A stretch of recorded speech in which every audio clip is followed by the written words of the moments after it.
Right, thanks very much, Mbalenhle. Have a great weekend. We'll see you on Monday. So, back to that SAA story now. Striking union members are picketing outside the SAA headquarters at Kempton Park, east of Johannesburg.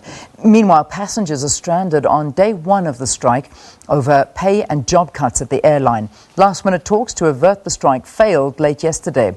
The National Union of Metal Workers of South Africa, NUMSA, and the SA Cabin Crew Association are sticking to their demand of an 8% wage increase in December. They have rejected SAA's offer of 5.9% to be paid in March next year. The unions also want job security for at least 3 years and the insourcing of certain services.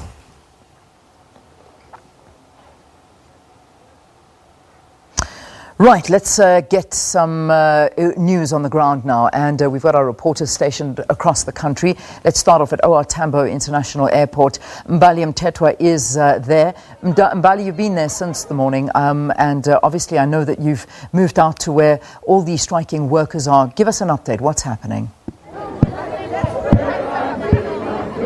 Well, Leanne, as you can see from the visuals that you're getting right now, striking workers have been picketing outside SAA headquarters, and right now they're standing right in front of the entrance, getting ready to march across to SAA Technical. And what is the problem right now is that the permit they got from the authorities basically allows them to just picket outside the premises here because they didn't apply for a permit to march. So they're going to have trouble with regards to moving between SAA as well as SAA Technical. But we know that at the heart of the strike are the workers who are demanding the 8%, because we understand that the unions, even though we've been speaking to them at length, they are essentially speaking on behalf of the workers. And I'm joined by one worker here, Mbuso Ndlovu, who's going to be speaking to us about his experience at this stage. Mbuso, please tell us, how long have you been working here?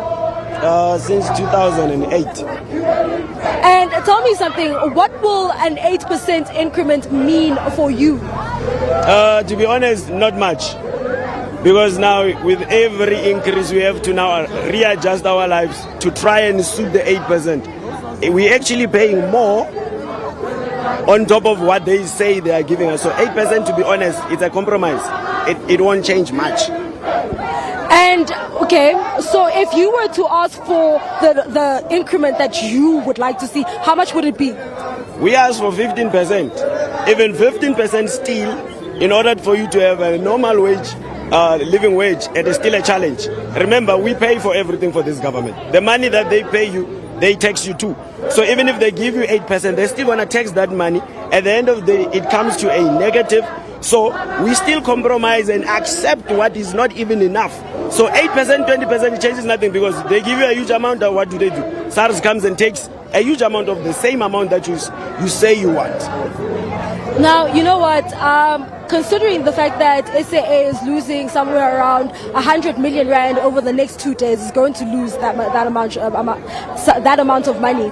Are you not worried at all that, SAA might not be able to pay salaries at the end of the month? Do you think, that's a concern?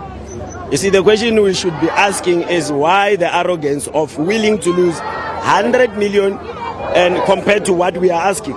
I mean, we are the ones who are supposed to generate that revenue, right?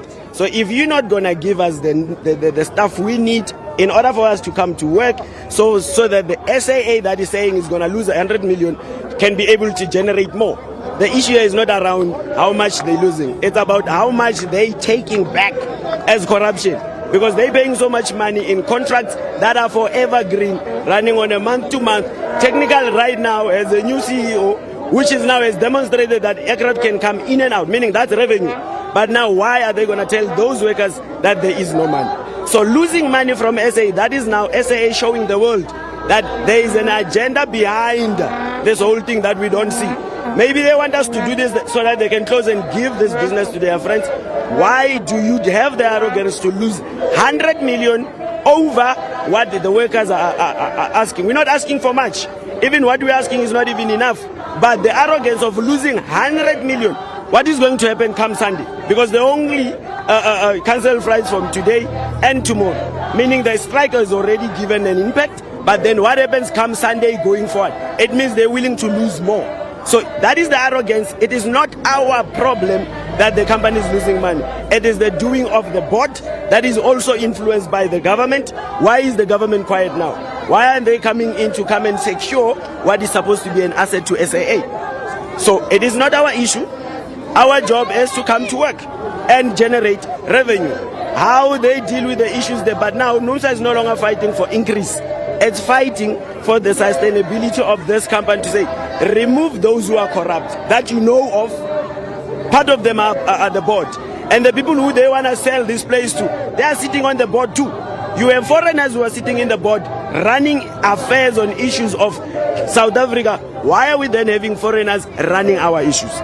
Thank you so much for speaking to us. There you have it. One of the workers speaking to us saying that essentially they would like to get a 15% increase, and that 8% was essentially a compromise from them as the workers. For now, it's back to you in studio.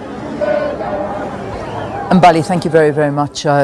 Keeping us seen there on the headquarters there for SAA out at O.R.Tambo International Airport. As you can see on the screen, we've got all of our reporters and cameras up and ready to bring you the story from around the country. We've got Cape Town International Airport that is honestly very, very quiet at a time where, as you know, Cape Town is a hive of activity when it comes to the weekend, whether people are leaving or coming to visit the Western Cape. But the airport is dead at the moment. Durban as well, King Shaka International Airport, very much so the same scenes. We spoke to some of the passengers that are there and them saying that they've been put onto different flights, particularly onto Mango flights. But these, of course, are at very different times, and this distracts very much so away from their schedules. And, of course, Port Elizabeth as well is the airport that you're looking there at now. It's amazing to see all of the different booths that are occupied there by staff from SAA, but doesn't seem like anybody's at the airport. You know that there were messages sent out to passengers saying that flights have been cancelled and that they need to be in touch with the airline. They also need to be in touch with their travel agents in order to secure different flights and tickets.